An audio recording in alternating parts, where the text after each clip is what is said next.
It was late, and the winter air bit like a snake in the night. Coughing in his bed lay Lazarus. His once happy and bright demeanor was replaced by a pale shell of his former self. Beside one side of his bed was his sister, Mary, the woman who had once wiped Jesus' feet with ointment and tears. On the other side was Martha, his other sister. They tended to their brother, exchanging concerned looks and tears of worry. "We should send for him," Mary whispered. Martha nodded and went downstairs to send one of her teenage sons. "Go and find Jesus," she ordered. "Do not rest until you find him." The boy nodded and ran into the cold winter darkness. A day had passed, and Jesus was ministering in a town over 30 miles away from Bethany, where Lazarus lay sick in his bed. Jesus was just about to enter into a synagogue when a boy bumped into him. The boy staggered back, then looked to see that he had found Jesus. "My Lord," he shouted out of breath. "Lazarus, your dear friend is sick and dying." Jesus nodded and sent the boy on his way. Then he began to go back into the synagogue. His disciples stopped him and asked, "Jesus, why don't you go to heal Lazarus?" "Because this illness does not lead to death. It leads to the glory of God," Jesus replied. 2 days passed, and the disciples were packing up their things to follow Jesus. "We are going back to Judea," Jesus said plainly. The disciples were confused, since many of Jesus' enemies were in Judea.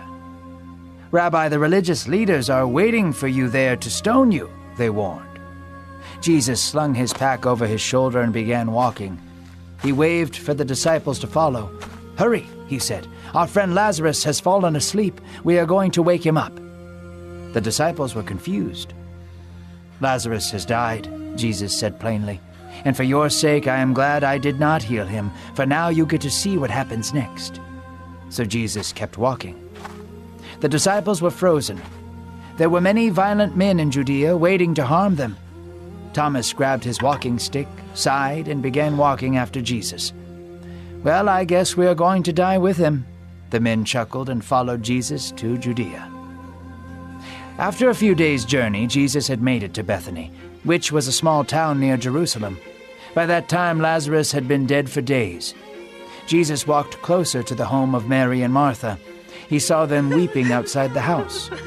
Martha and Mary saw Jesus approaching, and Martha ran out to him. "If only you had been there," she wept. "He would have—" Martha could not contain her tears. "Even now I know that you do the will of God, and whatever you ask of God will be given to you." Jesus hugged Martha and allowed her to cry for a while. He led her to the bench where Mary sat silently. "Your brother will rise again," Jesus said in a comforting tone. Martha wiped her eyes and said, "Yes, of course. We know that he will have a life after this one. The day of the resurrection will come for him." "I am the resurrection and the life," Jesus said. "Whoever believes in me, even though he may die, will experience life everlasting." "Do you believe this?" Martha nodded. "Yes, Lord, I believe you are the Christ, the living Son of God." Jesus gave a brief smile and walked to Lazarus' tomb. Jesus placed his hand against the large stone blocking the entrance to the tomb. Its cold surface sent chills down Jesus' spine.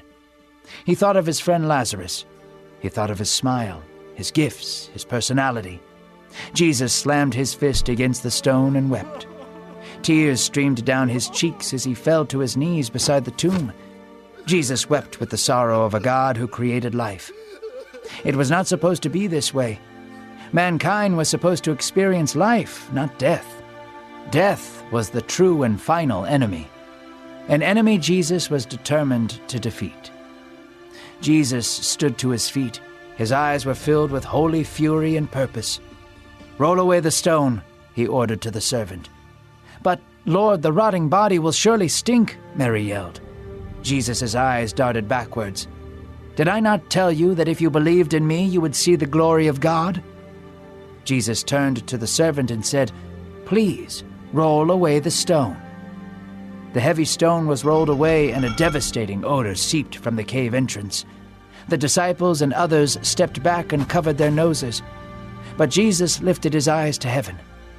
"Father, Thank you that you have heard me.